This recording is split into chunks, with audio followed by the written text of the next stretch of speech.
Bonjour, et voilà donc le temps de la dernière vidéo en droit constitutionnel. Je vous avais promis un certain nombre de vidéos pour éclairer, pour compléter un peu le texte que je vous avais donné, distribué. On a déjà vu pas mal de choses sur la constitution normative, sur la montée en puissance du Conseil constitutionnel. On a vu également un certain nombre d'éléments sur l'apport du Conseil constitutionnel en matière notamment de constitution et de construction de l'état de droit en France. Cette dernière vidéo, un peu en forme de bilan, un peu en forme d'enseignement, a pour objet d'essayer de montrer au fond à la fois les limites et les perspectives qui s'ouvrent en matière de droit constitutionnel sur la construction de l'état de droit en France. L'idée est de dire au fond, et nous l'avons vu tout au long des vidéos précédentes, que le Conseil constitutionnel a progressivement s'est appuyé sur une hiérarchie des normes et a progressivement considérablement étendu le rôle qui lui avait déjà été préparé ou prévu dans la Constitution de 1958. Il a notamment, par l'édition de 71, opéré ce que certains d'ailleurs appelaient un véritable coup d'état de droit. C'est un peu un paradoxe, mais il a pris en fait le pouvoir, et le pouvoir lui a encore été conforté, rendu, donné, encouragé par toutes les révisions suivantes. Le Conseil constitutionnel a donc développé une jurisprudence, s'est imposé sur la scène juridictionnelle et sur le devant de la scène politique et constitutionnelle. Toutefois, ce que je voudrais souligner dans cette vidéo, c'est de montrer qu'au fond, en dépit de ces progrès indéniables, incontestables et souvent considérables, la France et la France de la Constitution de 58 n'est pas arrivée aujourd'hui encore au stade d'un état de droit globalement et totalement consolidé, et je dirais que le Conseil constitutionnel affiche encore aujourd'hui, et je dis bien aujourd'hui parce que les choses pourraient peut-être changer, affiche encore aujourd'hui une certaine forme de limite. Et notamment, cette limite touche à la question du contrôle de constitutionnalité, des lois constitutionnelles et des révisions de la Constitution. Alors on sait que c'est un domaine un peu limite pour une juridiction constitutionnelle. Peut-on véritablement imaginer qu'on puisse réviser les révisions constitutionnelles alors que le but de la révision, c'est justement de changer la Constitution, de changer la norme de référence sur laquelle va s'appuyer le Conseil constitutionnel. Toutefois, il faut noter quand même que le Conseil constitutionnel a dans cette affaire, dans cette perspective du contrôle de constitutionnalité des lois modifiant la Constitution, fait preuve jusqu'à présent d'une certaine forme de timidité, d'une certaine forme de réserve, alors que la Constitution aurait peut-être pu lui permettre de s'emparer d'un peu plus de ce dossier. Deux peut-être choses que l'on peut noter. La première chose que l'on peut noter, alors je vais aller relativement vite parce que c'est des sujets qu'on a déjà abordés. Le but de cette vidéo, c'est au fond de faire un peu un ramassage d'ensemble des connaissances qu'on a déjà pu aborder. Mais la première chose qu'il faut noter, c'est que la Constitution de 58 prévoit une procédure de révision relativement précisément définie dans l'article 89 de la Constitution. On est bien dans une procédure de révision rigide. Alors vous connaissez désormais les différentes étapes, l'initiative de la révision, président de la République sur proposition du Premier ministre, projet de loi ou proposition de loi déposée par un des membres du Parlement, la nécessité d'un vote en termes identiques par les deux assemblées, le retour sur le bureau du président de la République qui, s'il s'agit d'une proposition de loi constitutionnelle, va immédiatement utiliser la procédure référendaire, mais s'il s'agit d'un projet de loi constitutionnelle, ce qui est évidemment le plus souvent le cas, eh bien le président de la République a le fameux choix entre le référendum sur la base de l'article 89, ou la convocation du Congrès, Assemblée nationale plus Sénat, réunis généralement à Versailles, et le texte de la révision devant alors être approuvé par une majorité qualifiée des 3/5 des parlementaires. Alors cette procédure de l'article 89, elle est importante, et je dirais elle est importante à double titre. D'abord, elle est importante parce que, et là nous l'avons déjà vu ensemble, mais peut-être qu'il convient en ces temps de bilan de le répéter, elle a rendu la réalité de la révision constitutionnelle à la France.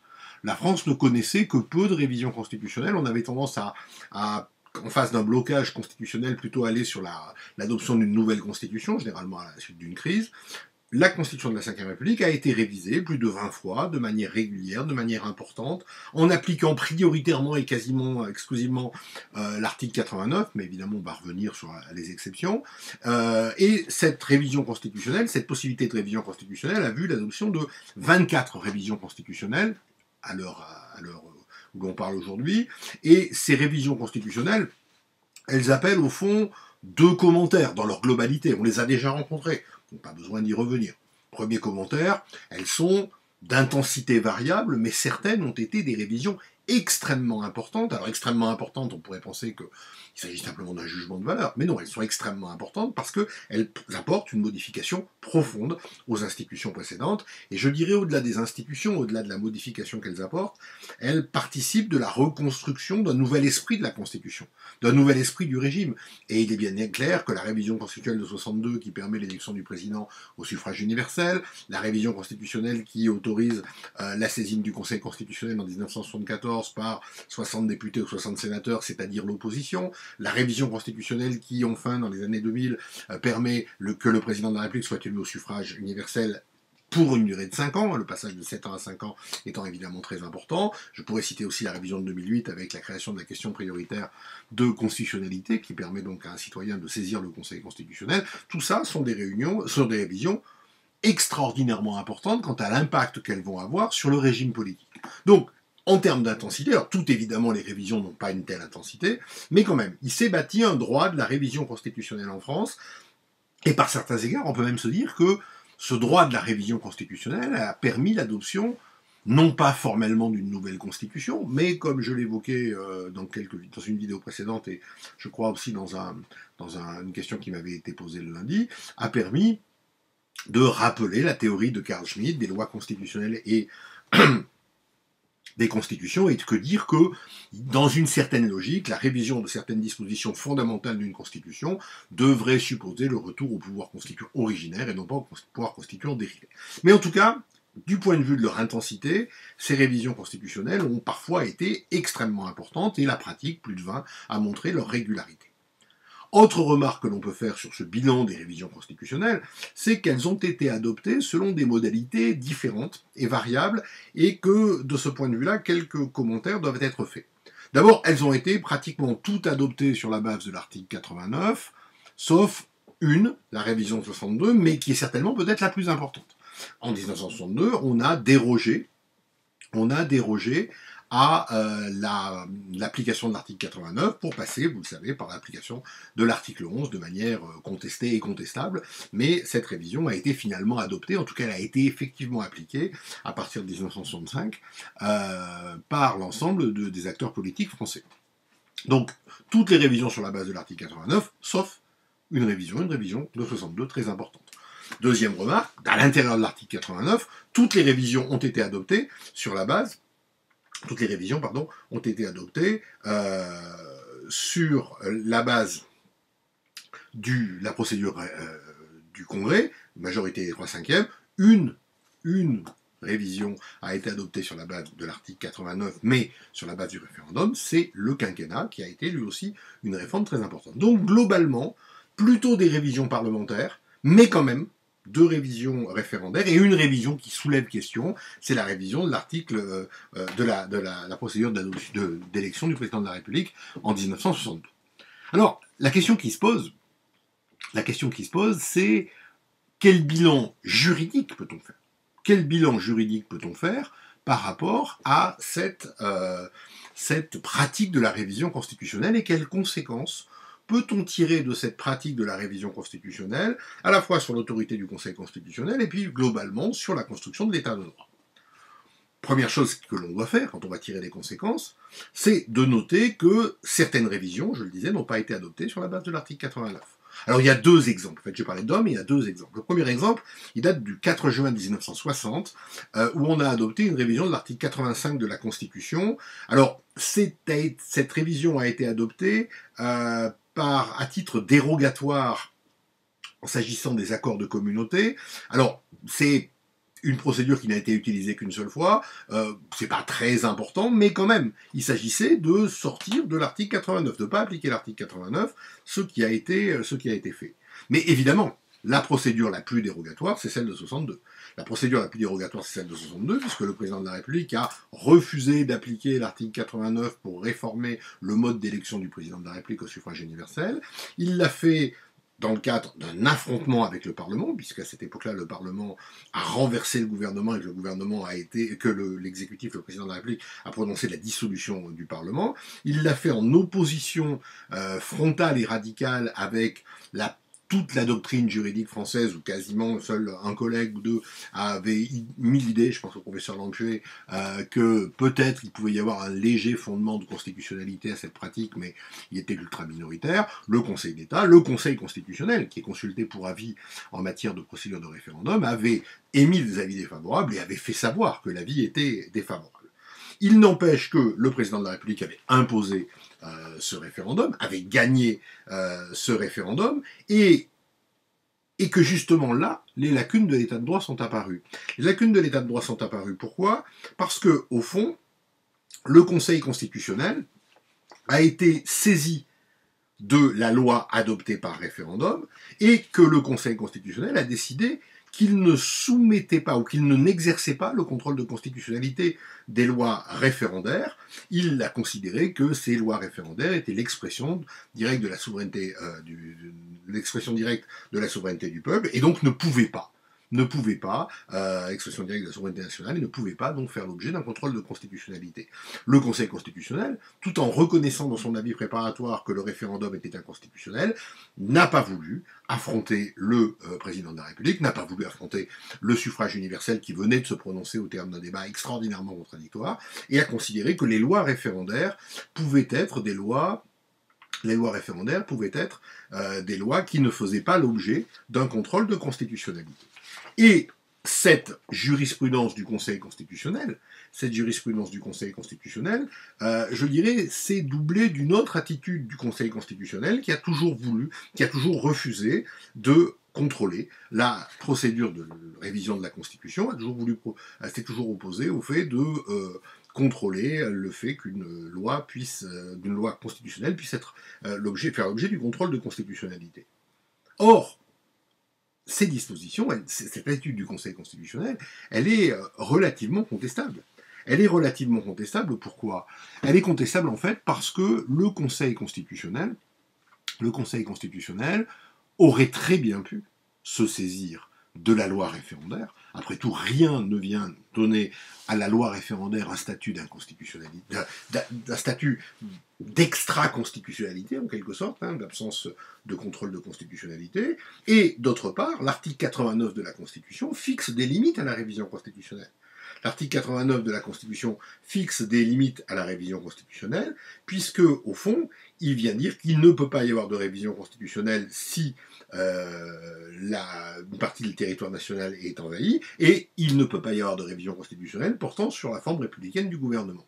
Alors on sait bien que c'est des dispositions relativement imprécises, notamment sur la question de la forme républicaine du gouvernement, mais quand même, la double attitude du Conseil constitutionnel, consistant à dire « je ne veux pas contrôler la loi référendaire et je ne veux pas contrôler les dispositions de l'article 89, je ne veux pas m'immiscer dans le contrôle des lois constitutionnelles, après tout ce qui n'aurait pas été plus audacieux que la décision de 71 du Conseil constitutionnel », cette attitude du Conseil constitutionnel montre bien au fond que la France reste encore marquée très fortement par une culture constitutionnelle dans laquelle le droit peut céder la place à la souveraineté. Le droit, les dispositions normatives, l'application stricte de la Constitution, y compris d'un article de la Constitution qui fixe des limites au pouvoir constituant, eh bien le Conseil constitutionnel a du mal à s'opposer à faire appliquer cet article jusqu'au bout et à s'opposer à des décisions qui sont adoptées soit par une majorité qualifiée, soit adoptées par référendum. Et ça montre bien, me semble-t-il, qu'on est encore en France à la confluence de deux influences sur le droit constitutionnel, à la confluence d'une tradition souverainiste, républicaine, démocratique, qui fait que la loi adoptée par le peuple est très difficilement contestable, et qu'il a fallu déjà une révolution intellectuelle pour admettre que la loi puisse faire l'objet d'un contrôle de constitutionnalité, mais la loi référendaire ou la loi constitutionnelle, et à bien des égards dans l'imaginaire constitutionnel français c'est un peu la même chose, ne fait pas l'objet d'un contrôle de constitutionnalité. Et donc, de ce point de vue-là, on est encore dans une espèce de situation dans laquelle, alors même que la Constitution rend possible ce contrôle, ou pourrait rendre possible ce contrôle, le Conseil constitutionnel préfère ne pas s'emparer de cette compétence potentielle que la Constitution pourrait lui permettre d'obtenir, et préfère rester en deçà, et donc fait que l'article 89, au fond, reste une disposition constitutionnelle un peu morte d'un point de vue normatif. Elle s'impose, parce que ceux qui veulent bien l'appliquer, ceux qui veulent l'appliquer acceptent de la respecter, mais quand ils décident de ne pas le faire, ce qui a été le cas en 62, ce qui aurait pu être le cas également en 1969 si le référendum avait été positif, eh bien rien ne vient empêcher une autorité, et notamment le président de la République, de ne pas appliquer l'article 89 s'il est soutenu par une majorité de citoyens. Et donc on voit bien que cette idée, cette tradition souverainisto-rousseauiste, en quelque sorte, de la prééminence de la loi quand elle est directement adoptée par le peuple, se heurte à une nouvelle, pas dire une nouvelle tradition, mais à une nouvelle pratique du système français qui consiste à donner aux juges constitutionnels une importance considérable, une importance de plus en plus renforcée dans la régulation des systèmes. Et on pourrait dire ici que l'article 89 est au fond un article extrêmement paradoxal. Pourquoi extrêmement paradoxal? Parce que d'un côté, il est le garant de la normativité de la Constitution. L'article qui pose la question de révision constitutionnelle rend, au fond, la Constitution rigide, et on sait bien que si la Constitution n'est pas rigide, il ne peut pas y avoir de contrôle de constitutionnalité. À quoi bon contrôler le respect d'une Constitution qu'on peut changer sans difficulté? Donc, l'article 89, c'est la clé du système qui garantit à la Constitution son statut et qui garantit au Conseil constitutionnel la possibilité d'agir. Et paradoxalement, cet article verrou, cet article qui vient garantir la suprématie constitutionnelle, est lui-même frappé d'une espèce de faiblesse constitutionnelle, d'une faiblesse normative, dans la mesure où lui, rien et personne ne vient le faire respecter. Il est peut-être, j'exagère sans doute, mais pas tant que ça, il est peut-être le seul article de la Constitution qui ne bénéficie pas de la protection du Conseil constitutionnel, alors même que le Conseil constitutionnel ne peut appuyer son action que sur l'article 89, qui établit une différence, et une différence claire, procédurale et matérielle, entre la loi et la révision de la Constitution. Et ça, c'est un paradoxe. C'est un paradoxe du système constitutionnel français, et qui pour l'instant subsiste. Qui pour l'instant subsiste à deux réserves. Les réserves, elles touchent à la procédure référendaire. Au fond, la clé de mon intervention, c'est de dire on ne fait pas respecter l'article 89 parce que on peut utiliser une autre procédure que celle prévue par l'article 89, et on a déjà utilisé l'article 11. Et que jusqu'à présent, le Conseil constitutionnel a toujours considéré que le référendum, expression directe de la souveraineté nationale, ne pouvait pas faire l'objet d'un contrôle de constitutionnalité, créant une situation à tout le moins extrêmement paradoxale. Bien.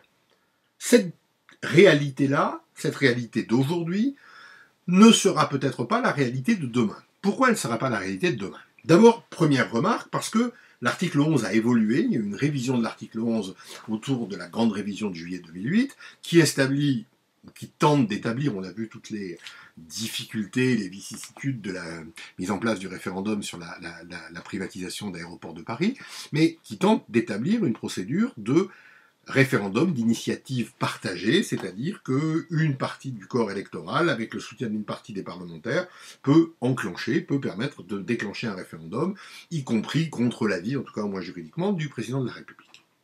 Bien, cette deuxième procédure référendaire qui est venue en quelque sorte s'agréger à la première procédure héritée de 1958, elle fait l'objet de contrôle de constitutionnalité, car il est prévu dans les dispositions constitutionnelles et dans la loi organique que la proposition de loi qui est soutenue, qui est l'objet de l'initiative référendaire, elle doit être contrôlée par le Conseil constitutionnel. Et le Conseil constitutionnel doit vérifier d'une part si la loi est bien présentée par un cinquième des parlementaires, et il doit vérifier que le contenu de la loi ne porte pas atteinte à la Constitution, et notamment que le contenu de la proposition de loi référendaire qui est enclenchée ne porte pas atteinte aux limites posées à cette procédure par l'article 11 de la Constitution, limite procédurale, mais aussi limite substantielle. Il ne peut pas y avoir, si on lit bien le nouvel article 11, cette procédure ne permet pas de porter atteinte à un certain nombre de dispositions constitutionnelles. Il faut se rapporter à la lecture de l'article 11. Donc le Conseil constitutionnel, ici, je dirais, il est à moitié compétent. Il n'est pas compétent, il ne s'estime pas compétent pour contrôler la loi référendaire telle qu'adoptée par le peuple français sur la base de l'article 11, procédure héritée de l'héritage de 62, si j'ose dire, de la décision de 62 du Conseil constitutionnel, mais en revanche, il est compétent pour statuer sur l'autre partie du référendum. C'est-à-dire qu'il est au fond à demi-compétent. Alors évidemment, on voit bien pourquoi il peut le faire, parce que dans un premier cas, on lui soumet la réponse, au référendum, alors que dans le deuxième cas, on va lui soumettre la question. Le référendum n'a pas encore été validé par le peuple français, et même si juridiquement les choses ne sont pas aussi radicales, il est bien clair que la disposition constitutionnelle contrôlée sur la base du nouvel article 11 n'aura pas la légitimité démocratique, la vertu démocratique, la puissance démocratique que le Conseil constitutionnel devant laquelle le Conseil constitutionnel a pu reculer sur la loi effectivement adoptée par référendum. Donc, je dirais, première évolution potentielle, tout l'article 11, une partie de l'article 11 va pouvoir faire l'objet d'un contrôle de constitutionnalité de la question qui est posée, et c'est bien là l'avenir du référendum. Deuxième possibilité d'évolution, est-ce que le Conseil constitutionnel aujourd'hui pourrait laisser passer un référendum inconstitutionnel sur la base de l'article 11 ? Est-ce qu'il accepterait de modifier sa jurisprudence antérieure? Est-ce qu'il accepterait de revenir sur la décision du 6 novembre 62? C'est pas certain. Mais en revanche, il semble qu'il y ait une autre possibilité pour que le Conseil constitutionnel puisse s'opposer préventivement à un référendum organisé sur la base de l'article 11 de la Constitution, qui serait un peu dans le modèle de Suisse 62, mais le Conseil là pourrait le bloquer. Pourquoi? On a vu tout à l'heure que le Conseil constitutionnel il rendait un avis sur l'organisation du référendum. L'avis de 62 avait été négatif. Mais on sait également que le Conseil constitutionnel est compétent pour contrôler le contentieux de l'organisation des référendums.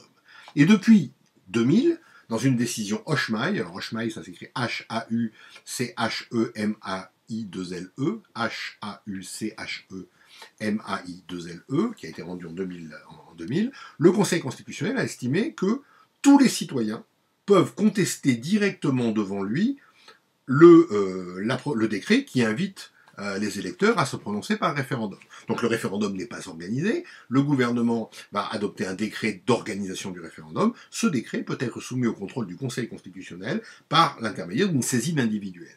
Eh bien, on pourrait imaginer, notamment cette proposition, cette idée a été avancée par un de nos collègues de l'Université de Pau et des Pays de l'Adour, mon collègue Denis de Béchillon, a été avancée l'idée suivante, c'est que le Conseil constitutionnel pourrait parfaitement être saisi par un citoyen de l'inconstitutionnalité du décret organisant le référendum parce que violant indirectement l'article 89 de la Constitution, et il pourrait très bien, notamment sur la base de son avis préalable, non pas sanctionner la loi référendaire, elle n'est pas encore adoptée, mais sanctionner le décret qui organise le référendum. Donc on pourrait imaginer que dans l'avenir, le Conseil constitutionnel puisse être un garant du non-détournement de l'article 11.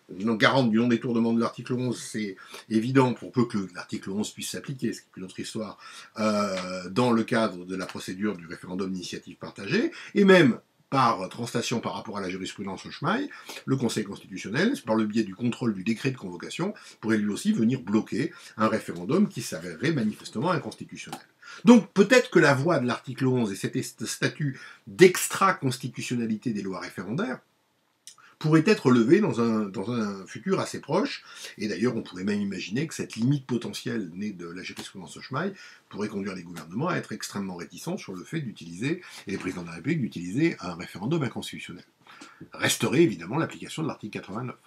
Est-ce que le Conseil constitutionnel va un jour s'emparer de la possibilité, si ça existe, de sanctionner une révision constitutionnelle qui porterait atteinte à la forme républicaine du gouvernement? Alors, c'est à la fois un débat extrêmement théorique, parce que ça supposerait d'abord que la question se pose, qu'il y ait une révision constitutionnelle, ça supposerait au fond une première audace du Conseil constitutionnel qui accepte de contrôler au fond la loi de révision, le texte de révision, et ça supposerait évidemment que le texte de révision soulève quelques difficultés, que ce soit au regard de la disposition on ne peut pas toucher à la forme républicaine du gouvernement. Après tout, on imagine mal un gouvernement remettant en cause la forme républicaine du gouvernement, sauf peut-être à savoir ce que veut dire la forme républicaine du gouvernement. Si c'est le rétablissement de la monarchie, je pense que si ça doit se faire un jour en France, ça ne se fera pas par l'objet d'une révision constitutionnelle. En revanche, pour certains auteurs, la forme républicaine du gouvernement va bien au-delà de l'existence ou de la non-existence d'un monarque ou d'un président de la République, mais va sur la question de l'application devise républicaine, liberté, égalité, fraternité, va également sur l'application du préambule de la Constitution, voire même pour certains auteurs, la République, ce sont aussi les services publics. Et là, par contre, on pourrait très bien imaginer qu'une révision constitutionnelle puisse porter atteinte, directement ou indirectement, à tel service public ou à telle même grande liberté. Est-ce qu'une révision constitutionnelle qui aurait pour vocation de supprimer une partie du préambule, pensons à la préambule de 46, est-ce qu'on pourrait la considérer comme attentatoire à la forme républicaine du gouvernement au regard de la tradition républicaine française? J'ai pas la réponse, mais peut-être la question se poserait. Mais pour l'instant, on est dans des supputations. Hein, c'est dans une discussion extrêmement théorique. Est-ce que le Conseil constitutionnel accepterait de s'emparer de cette question pour statuer au fond sur cette affaire? Ça serait évidemment une révolution que le Conseil constitutionnel pourrait parfaitement faire, il en a fait d'autres, mais estimant ce qu'il va le faire ou pas, ça c'est évidemment ça sort du champ du droit constitutionnel. Mais ce débat théorique serait surtout un débat symbolique. Et c'est là-dessus que je voudrais peut-être conclure cette vidéo et cette série de vidéos. Débat symbolique, pourquoi? Parce qu'au fond, si aujourd'hui en France, un juge constitutionnel, alors ça supposerait peut-être que le Conseil constitutionnel soit profondément changé dans sa structure, dans ses moyens. Il reste une institution qui dispose d'assez peu de moyens matériels pour exercer son mandat. Il reste une institution qui, bien qu'ayant fait énormément de pas vers une forme de juridictionnalisation, reste encore relativement éloigné des standards que peuvent être la Cour constitutionnelle allemande ou le tribunal constitutionnel espagnol. Mais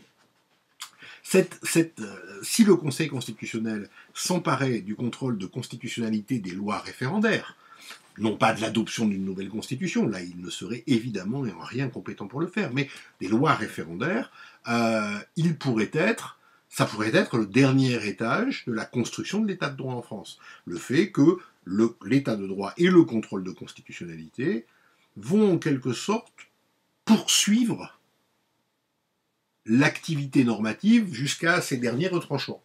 En disant, au fond, il n'y a qu'une forme d'activité normative qui soit insusceptible de tout contrôle de constitutionnalité, qui soit parfaitement souveraine, c'est l'exercice du pouvoir constituant originaire, qui, lui, évidemment, ne souffre a priori d'aucune limitation. Donc on aurait une mutation constitutionnelle fondamentale, une mutation radicale du système constitutionnel français, qui serait passé d'un système sans contrôle de constitutionnalité jusqu'en 1971 à un système avec un plein contrôle de constitutionnalité et avec évidemment cette idée que désormais la juridiction constitutionnelle contrôle toutes les normes intellectuellement et théoriquement contrôlables dans un état de droit. Ça soulèverait quand même deux problèmes, ou deux difficultés sur lesquelles je voudrais peut-être conclure. La première difficulté, c'est qu'on peut se dire parfois que la révision constitutionnelle, elle est à mi-chemin entre le droit et la politique, elle est à mi-chemin entre la théorie et la pratique, l'idéal et la réalité, et que parfois ça ne sert à rien de venir dire qu'une loi est inconstitutionnelle, parce que ceux qui l'ont adoptée le savent très bien. Une révision constitutionnelle contrôlée pourrait violer la Constitution, mais ceux qui l'adoptent le savent très bien. Et ils veulent le faire. Et à un moment donné, des révisions même inconstitutionnelles, l'adoption de textes même inconstitutionnels, peut être un excellent moyen pour débloquer des crises. Est-ce que le contrôle de constitutionnalité doit s'immiscer à tous les niveaux de l'activité normative et doit se constituer comme une espèce de blocage à toute violation du texte constitutionnel? On peut avoir différentes opinions, différentes approches, mais il y a des situations dans lesquelles le droit constitutionnel doit céder la place. On a évoqué rapidement au premier semestre la question de l'indépendance catalane. On aurait pu évoquer la question de l'indépendance écossaise. Est-ce que le juge constitutionnel, qui formellement est compétent pour contrôler ces décisions, est tout à fait légitime à le faire? Je ne sais pas. Juridiquement, oui. Politiquement, ça reste difficile. Et puis, est-ce que c'est la meilleure solution? Est-ce que, au fond, quel est le sens de venir dire aux Catalans, mais attention, vous avez violé la Constitution espagnole en déclarant l'indépendance? Ma foi, ils le savent bien. Ils le savent bien, et c'est même pour ça qu'ils l'ont fait. Ils ont déclaré l'indépendance en violation de la Constitution. Ce que je veux dire, c'est que la Constitution peut interdire la révolution, elle peut interdire un certain nombre de choses. Le juge constitutionnel peut vouloir appliquer de manière stricte ces dispositions constitutionnelles. À un moment, le juge ne peut pas empêcher la pluie de tomber et le vent de souffler. Donc, il y a ce rapport à la réalité qui doit guider aussi nos réflexions. Et souvent, les juristes ont tendance à considérer qu'il y a une sorte de sens de l'histoire juridique qui fait qu'on doit aller toujours plus vers plus de contrôle de constitutionnalité, plus d'encadrement par le juge et par le droit de la vie politique, que ça va dans le sens de l'histoire, que ça va dans le sens de la civilisation. C'est souvent vrai, c'est presque toujours vrai, mais quand même, dans certaines circonstances, ça n'apporte rien, ça ne protège de rien, et au contraire, ça vide le droit constitutionnel d'une partie fondamentale de sa substance.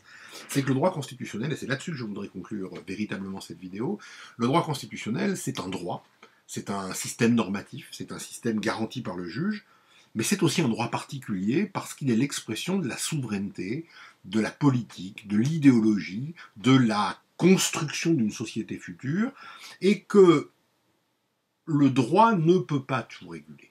Et le droit, notamment, ne peut pas réguler l'imagination, ne peut pas réguler le futur, ne peut pas réguler le progrès. Alors c'est très bien de vouloir empêcher un certain nombre de déviations, c'est très bien de vouloir dire qu'un juge doit sanctionner et que certains textes ne peuvent pas être violés, mais la limite à la normativité constitutionnelle, au-delà de la grande norme de Kelsen, au-delà de cette norme hypothético-déductive qui est placée au-dessus de la pyramide des normes, la limite de la normativité constitutionnelle, c'est aussi parfois la réalité et le bon sens. C'est la possibilité de changer.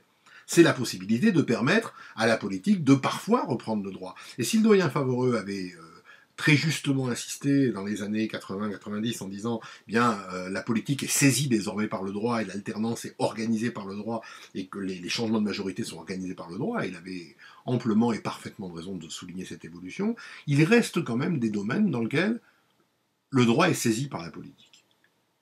Et ces domaines, ils sont non seulement irréductibles, mais je crois qu'ils sont relativement nécessaires. Alors il ne faut pas qu'il y en ait beaucoup, mais ça permet aussi à des espaces démocratiques de se mettre en place. Ça permet aussi à la démocratie de s'appliquer, de s'exprimer. Et la dernière chose que l'on pourrait dire, peut-être, c'est une phrase que les Américains utilisent beaucoup. Ils disent que le droit des morts ne doit pas bloquer le droit des vivants. Le droit existant doit réguler, doit structurer, mais ne doit pas nécessairement bloquer définitivement l'évolution des sociétés, des politiques et de la demande des citoyens. Je crois qu'il ne faut jamais l'oublier. Le droit est un instrument au bénéfice d'une majorité, au bénéfice d'une cause, au bénéfice d'un pouvoir, mais le droit n'est qu'une conséquence d'une réalité sociale, et le droit ne peut pas nécessairement vouloir bloquer toujours cette réalité sociale qu'il a engendrée. Voilà.